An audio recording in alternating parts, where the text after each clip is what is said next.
Hi there. Welcome to our edition of the Art of Advocacy, our live show every Thursday night on Facebook. If you have friends that weren't able to join us tonight live, let them know that this video will stay up on my Facebook page, or they can also go to my YouTube channel and they can find all the videos that we've been making there.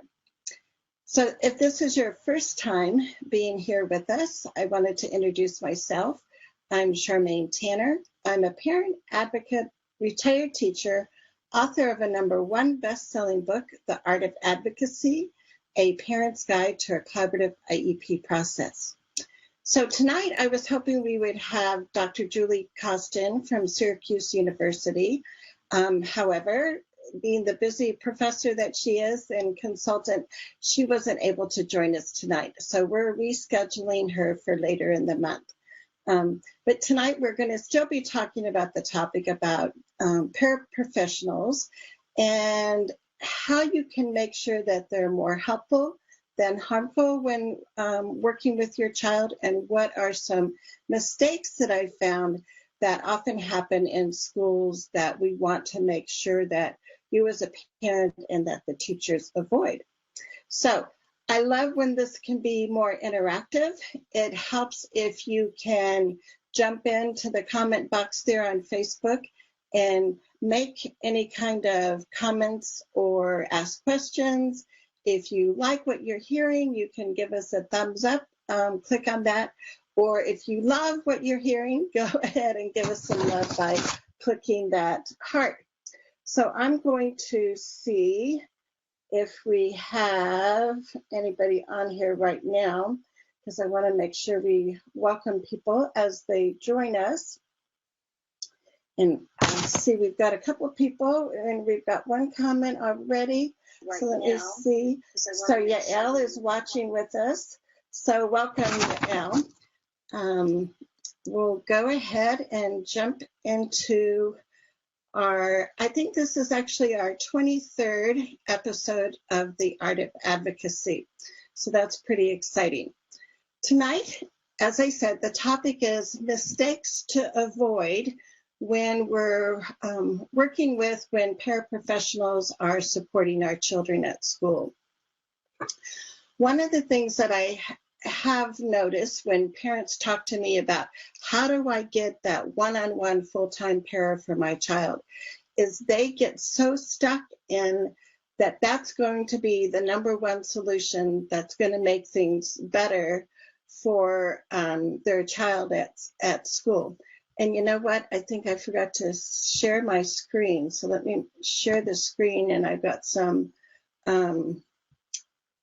slides here that you'll be able to see too. So what I find is a lot of times the parents will say, you know, we think that our child needs this one-on-one para. We're going to go to that IEP meeting and we're going to demand that the school provide that for our child. So one of the first things that I want parents to do is kind of take a step back and to think about what is that ultimate goal for your child, because there's usually more than one way to get there. So one of the things that I've used before that I think is helpful is to use, I have that picture of an iceberg. And I think when parents are making those demands that, this one-on-one paraeducator is going to be the way to solve things at school, they're just looking at that tip of the iceberg, that they see that as that one way to resolve issues. And instead, what I want to help parents do is to look at that underlying need, that part of the iceberg that you might not see at first. What needs do you see your child having that you don't see being met at school? That's what we want to really focus on, and that's what we want to talk about at IEP meetings. And so what I try to help parents do is when we're having conversations, for instance, there was recently a parent that had called me and she was talking about she was really worried about her child. He just really needed this one-on-one full-time aid. The school was really giving her a lot of pushback. She wasn't sure how this was going to happen. Could I help her as an advocate?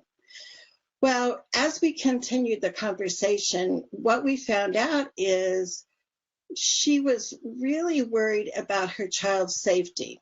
And so that, was like an aha moment for me. It's like, okay, we're getting closer to what actually is that underlying need that we want to have met at school for her son. So when she talked about safety, I said, so, give me examples of that. What kinds of safety issues are you, worried about at school? Well, the biggest thing that she was really scared about was on the playground. There was one spot in the fence where there was an opening, and it didn't have a gate. There wasn't a closed, the fence wasn't totally closed there. And she knows that her son loves to take off, and she was really, really worried and scared. It's like, what happens on the playground if he would get through that fence? There's a busy street in front of the school. And so that's a valid concern. I mean, as a mom, I would be worried about that if that was my son. So then we talked about, well, so if you think that there's going to be a assigned para on the playground for your son, how do you see that working as far as preventing your son from getting through that opening in the fence?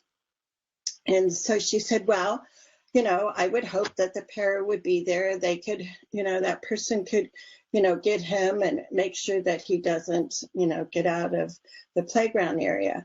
Well, depending on who the full-time para would be, you want to make sure that that person is a fast runner, and that if they're not exactly right there next to your child, could they, in fact, grab your child fast enough so he would be out of danger?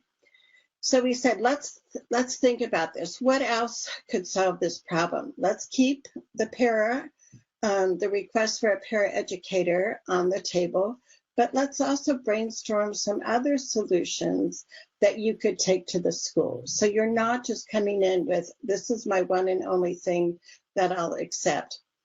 So as we talked, one of the things that we came up with was for her to have a meeting with the principal and to see what it would take to have the maintenance people either add a gate there that could be secured or somehow, make the fence come together so there wasn't that opening.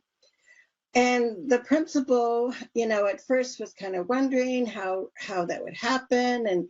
But the more that they talked and the more that she showed him that this was really a valid safety concern for her child, the principal was willing to do that. He was, he wrote up a work order right that day and, had the maintenance people come out and fix the fence. So now the playground was truly enclosed. So that's just one example. Here was a mother that was coming into the school situation demanding that her son have a full-time one-on-one aide, when in fact all we needed to do to keep him safe was to make sure that that playground fence, was truly enclosing the whole area. So this is how I try to help parents understand that there's usually more than one way to solve different challenges. But if you take that time to look at that underlying need, that can usually help you determine what some other possible solutions would be. So let's look here. So we always want to remember that there may be another way that we haven't thought of, and for all the members of the IEP team to be open to looking at that other way. Now I have a series of cartoons which I think probably, looking at on Facebook you might not be able to see it all the way. So I'm going to go ahead and read some of these cartoons for you. But here, I thought this was a perfect one for Groundhog's Day. So you see a groundhog and he sees his shadow there, and he's talking to the principal of the building. And so he says, oops, I got to share my screen again, right? Okay, minor details. We'll go back here and look at this cartoon now. So you can see this cute guy. Okay. Share screen. So the groundhog says to the principal, so here's the idea. During the interview, you casually walk her outside. If she doesn't see her shadow, you hire her for a 6-week probationary period. And the principal, Mr. Moody considers the school district consultant's recommendation for hiring an instructional assistant who won't unnecessarily shadow the students. So this is the second mistake that I see happening in schools, is when paraeducators are hired to help support students, that somehow they become this shadow, or sometimes I know people have said, well, it's almost like they're Velcro to the student. And this is not what we want to have happen. Now, what I've seen work really well in the past has been for paraeducators to be assigned to a class and, almost be like that teacher's paraeducator versus the child's paraeducator. And we'll talk about how that can be much more productive. Because what we see is, it's one of those situations where it's almost like, be careful what you ask for. We don't want that para to be hovering over our children so much. So here in the top left corner of the cartoon, it says this para is a guardian angel, or the next one is a super magnet, or the bottom left says this para is stuck like glue, or we have a hovercraft. Now, we've heard of parents being accused of being a helicopter mom, and what we don't want is, we don't want a hovercraft para with our child. That doesn't promote any kind of independence for our kids. And we'll see in a few slides further along about how that really hinders kids from forming friendships at school when they have that adult, either sitting or standing right next to them all the time. And I think one of the things that happens is we have these unintended consequences that can come about when a para shadows, when a para is just stuck to that student all day. And here in this cartoon, the person in the wheelchair says, the only problem with people in the helping professions is that they are constantly wanting to help you. And the person using the crutches says, go figure. And the caption is, hell bent on helping. Now, I think one of the things is that teachers and paras go into the profession because they do want to help people. They do want to help students. But like we said, sometimes there's these unintended consequences of too much help, right? And I think as parents, we recognize this also when, we're almost enabling our children because we're helping them so much. We're not giving them space to make mistakes, to fail, to learn from their mistakes. And even kids with disabilities, it's really important that they have that chance, that we give them the opportunity to make mistakes, to fail, to have to go and try and figure out another way to do it. Because that's the way they're going to be learning. That's the way they're going to enhance their self-concept, when they know that you believe in them enough that you're going to give them the opportunity to try something new. So I find like this is really important, and sometimes we need to have conversations with the paras or the other staff members that are supporting our kids to make sure that it's only as much help as your child needs. And often I will tell parents, less can be more. We don't always have to ask for, the highest extent of support for our kids. Sometimes by asking and having less support, making sure that we have what is needed for safety and everything, but sometimes less can actually be more and can actually help our kids. So that's one thing that I hope you'll take away from tonight. Now, the other thing I wanted to talk about was another unintended consequence that sometimes we can find. And this is another cartoon, and the paraprofessional is seated across the table from a student. And the student is saying, well, when do I get a turn? And the para is taking things and saying, well, let me help you with that. And the caption is, after only 2 months as a teacher assistant, Gladys finds her spelling has improved, math skills are honed, and she has discovered she has an artistic ability. So this unfortunately happens where, I don't know if you've ever had this, where your child has brought home an art project and you're like, no way did my child produce that art project.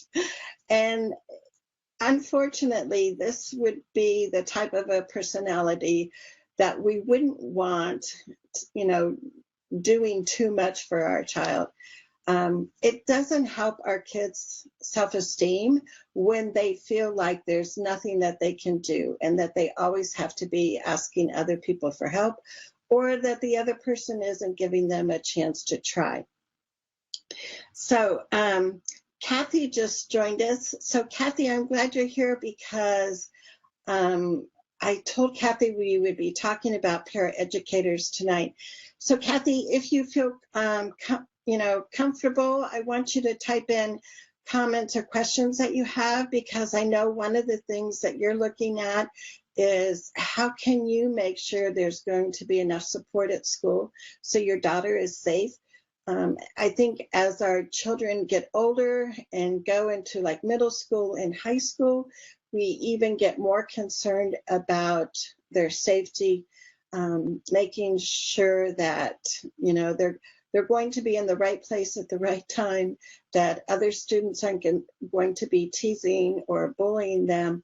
So, like I said, Kathy, if you feel comfortable, type in, what are some situations that as a mom worries you about whether or not your child will be safe at school.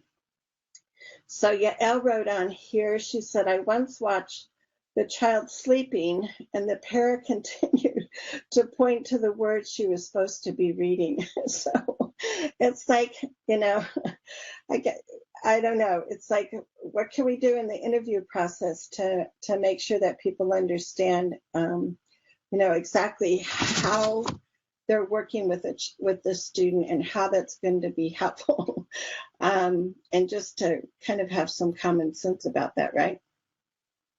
So we'll see if anybody else has any questions. Feel free to type it in the box. Like I said, if you like what you're hearing, give us a thumbs up. If you love what you're hearing, give us a little bit of love and click on the heart. So let's go back to our slides here. So I'm remembering to share my screen, so that's a good thing. So let's look here. We're going to go into the third mistake that I see happen a lot with paraeducators supporting our kids at school. And that is for parents or for staff to think that the paraprofessional is the only one that can help your child. Again, we need to kind of think outside of that paraprofessional box. A lot can depend on the type of instructional strategies that the teacher uses in the classroom. So for some situations, there might be a co-teaching where there's a special education teacher in the classroom with the general ed teacher, and especially I think I see more of this sometimes at middle school and high school, where teachers need to be that content area expert. So if it's a science class, that teacher, would be certified in science as a general ed teacher, but they might not have all the knowledge about different instructional strategies. So a good way to do that is to have the special ed teacher go into that science classroom and co-teach with them. So if you have co-teaching going on, that would be one way that you can decrease the amount of time that a para would have to be, in that classroom helping your child. A couple other things that you can look at for instructional strategies, if the teachers are using things like cooperative learning groups, where students work in small groups, each one has a certain responsibility and that they're going to be accountable for. That's an awesome research-based way that students with disabilities can be included in general ed classrooms, and they use those natural supports of their peers, their classmates, to help versus having an adult para right there next to them. Another framework that I really think is marvelous when schools use it is Universal Design for Learning or differentiated instruction. Both of those frameworks can help the teacher present material in a variety of ways that match your child's learning style, give your child a chance to show what they know in a variety of ways. So when we have those kind of research-based teaching practices going on, we see a decrease in the amount of time that a paraeducator would have to be in a classroom helping support that child. So that could be a conversation that you have with the IEP team, as far as those could be listed as accommodations on your child's IEP. If the teachers don't necessarily have those skills, if that's something new to them, you can also write training in the IEP, and the staff could receive training on co-teaching or some of these other methods. And you'll just see all the students in the class blossom when they're using those kind of research-based methods. So that's something that I encourage you to talk about with your IEP team. So we'll go back here and find another cartoon for us. This is called Adventures in Zipping, the Zone of Proximal Confusion. So we have a group of adults standing around, and the adults are saying to each other, I need to be involved because of the fine motor aspects. And somebody else says, well, I need to task analyze the steps and plan the instruction. And somebody else says, well, body position and stability is critical. And another adult says, well, this is a skill I should really be involved with. And then the last person says, I think our classroom staff can take care of that. Well, meanwhile, while those adults are off in the corner, the two kids in the upper right are saying, thanks for helping me learn to zip up my coat, Joey. And Joey says, no problem. I just learned it myself. So what I think we can learn from this is that kids often know how to keep things simple. Sometimes as adults and teachers and related service providers, we get into too much of our own educational thinking of how we have to go about something, when in fact, a kid could teach a kid the thing that we're over there conferencing about. So one of the things that I encourage families to do is to look at natural supports and look at those classmates, because they can be very helpful. So Yael says, kids are often the best teachers. Yes, yes, yes, yes. And I agree. I think so many times they come up with great solutions that we would have never thought of. And Kathy says that she doesn't have any specific questions yet, but thanks. So Kathy, as we're going along, if something pops up, feel free to jump in, because that will help us meet the people, your needs, better than me just sharing different stories that I'm familiar with. One of the things that I've noticed too is that other students can be great problem solvers. So this is a cartoon, and it says peers resort to subversive tactics. And up in the left corner, it says, can you believe Harry has to spend all day with grown-ups? And the other student says, bummer, man. And he says, I've got an idea. You distract the assistant. So one student goes, excuse me. And then they're off. Let's go, Harry. And vroom, they take off. So this goes back to how we don't want our child, surrounded in this bubble by a paraeducator all day. So here the peers came up with their own solution of, let's break Harry loose of this pair and get him out of here. And this is kind of a funny, example, but it really does make a difference. I mean, I know there was one student who was a high school student who had significant, disabilities, pretty significant needs. And one of the things that she did that was annoying to her classmates is that she was always grinding her teeth. And it may not sound like a big deal. It's like, so what, teach kids to ignore it or whatever. But it really was becoming this thing that was blocking her of wanting kids to hang around with her, because just that constant grinding of the teeth was just really annoying. And it's like relationships, friendships are really important.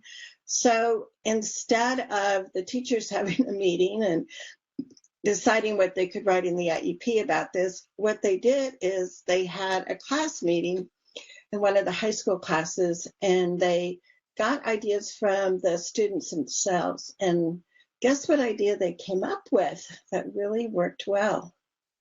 Any ideas? How would you help a high school student stop grinding their teeth in school? I'm going to see. I'll give you a minute here. What the other students suggested is that they give her some gum to chew. And guess what? That was the solution to the grinding of the teeth problem. The other minor step was we had to make sure we got permission from the staff that she chew gum at school, because that big rule. But this is another example where students can come up with so many great ideas that oftentimes as adults we would have never thought of. So make sure that you always ask other kids. And so we've got another parent on, Erica. So Erica said she was just going to write chewing gum. All right, Erica. I know. So it's like, yeah, look at that simple idea. And, if you had taken that to an IEP meeting, who knows what goals would have been written, or a behavior plan or whatever. And Yael said Marcia Force, which is a person that unfortunately is no longer with us, but she was a wonderful advocate from Canada, and Marcia would share that story. And it actually is a story that came from Jeff Stroley and his daughter Chantel in high school. But so that's a real life situation where we can tap into kids and get them to share ideas with us. So if you're liking what you're hearing, make sure you give us some likes there, some thumbs up. If you want to get copies of these cartoons because you think they're great and they might be something that you could use, just type in the comments, yes, would love the cartoons, or give me more cartoons, and I'll make sure that you get these cartoons. Like I said, they might be helpful for you to use in another situation. So this is a cartoon where it talks about students learning from each other. So here one of the staff members says, what graduate course did you take to learn so much about teaching students with disabilities? And the other adult says, well, I can introduce you to one of my professors. And she points over there to the students. So Mrs. Hope found that some of her best instructors were still in second grade. And as a former second grade teacher, I learned to rely on my kids and their ideas. And we had pretty frequent class meetings where we would problem solve. And when you give other students, even when they're young, like second graders, the opportunity, and you value their suggestions, it's just pretty incredible, the sense of community that happens in the classroom. And it's not just kids with disabilities, but it's all the kids that benefit. When this becomes a value that you have in your classroom, that we learn from each other, that we help each other, this creates a much more positive atmosphere in every classroom. So Yael said, yes, the cartoons are great. So yeah, Yael, I'll make sure that you get copies of these. So just to wrap up for our show tonight, I want to make sure that you have at least 3 takeaways. And that the first one is that there usually is more than one way we can resolve situations. So I want us to always be open to lots of possibilities. And that's what I hope our IEP meetings would be. It wouldn't be like we have the answer and we want to go into that meeting and make sure that this becomes, the solution that's written down in the IEP. Teachers do that sometimes, where they come in and they think they have one answer that's going to work. Parents do that sometimes. They come into IEP meetings with that one solution in mind. But please, be open to looking at other possibilities. And you might just want to talk to some kids before you go in that IEP meeting, because chances are they'll have some good ideas for you. The other takeaway is to be very careful if that para thinks her job is to shadow your child, because that's really not going to be that helpful. So here's a cartoon, and there's 2 kids walking down the sidewalk, and there's a shadow of an adult there. Looks like they're in a trench coat and they have a hat on, and one student is saying, I feel like I'm being followed. And the other student is saying, oh, you're just being paranoid. But the cartoon caption says, the shadow knows. Rodney's suspicions were accurate. Unbeknownst to him, a paraprofessional had been assigned to be his shadow. So please, let's look at other ways that paras can help students, besides being that overbearing kind of person there. Yael says on the comments, she said, well, it's especially bad when the para shadows with the clipboard. Yes, if they're taking copious notes and noticing every little thing that your child does wrong, that's usually not going to be a helpful scenario either. So I think we need to recognize, and this is what the cartoon says here, that great paraprofessionals used wisely are worth their weight in gold.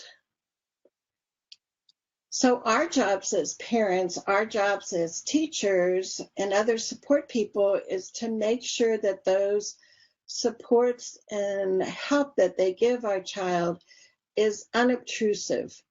We want them to feel like there's other kids in the house, or not in the house, there's other kids in the classroom that they could be walking around and helping. They don't have to pull up a chair next to your child and sit right there.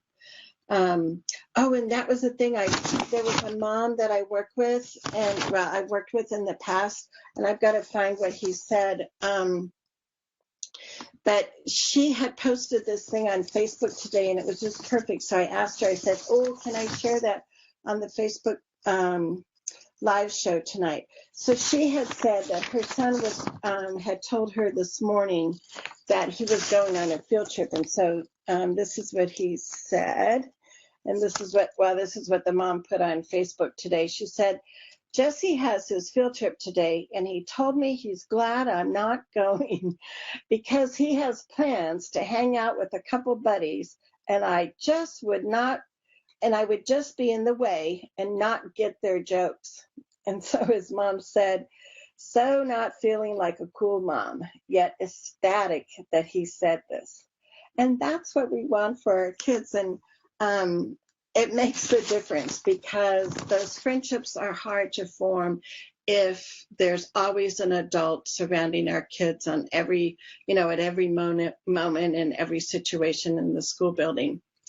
So my hope for you is that we can indeed provide the support. I know that there's students with significant support needs, so I don't want to downplay that. There are times because of safety or health or medical reasons that we do need an adult with our child at school. We want to make sure that that is written in the IEP and that support is provided. So I think what we find is when we find that balance of what's going to be appropriate support, our kids win. And this is what we want, right? We want that feeling of excitement. We want kids to be proud that they can be more independent, proud that they can be working next to classmates at school. So in the end, that final result, that final outcome that we want is that our kids are the winners. And that can happen. So I encourage you to look at, if you do have a paraprofessional working with your child, have a conversation and see how that's going. And if there's any, adjustments that need to be made. So next week, we're going to continue our conversation about paraeducators. And what we're going to do is we're going to be talking about how paras can fade their prompts and fade their support. So it's not always this 100% support in every situation. And then the other thing that we're going to talk about next Thursday night is how, if there is a safety need, a medical reason, an academic need for your child to have extra adult support, how do we ask for that in an IEP meeting? Because there's specific steps that you need to go through during the IEP meeting to make sure that you've laid that foundation to say why your child needs a para versus why you want a para, because the law doesn't care what you want. It only cares about what your child needs. So next week, we'll talk about fading prompts, and we'll also talk about how to write in a paraprofessional support in your child's IEP.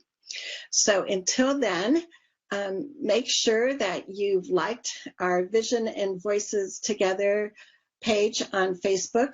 Then you'll get notifications pop up when we're going to be on. Basically, you can just mark your calendar. It's going to be every Thursday evening at 7 o'clock Mountain Time. So until next week, take care.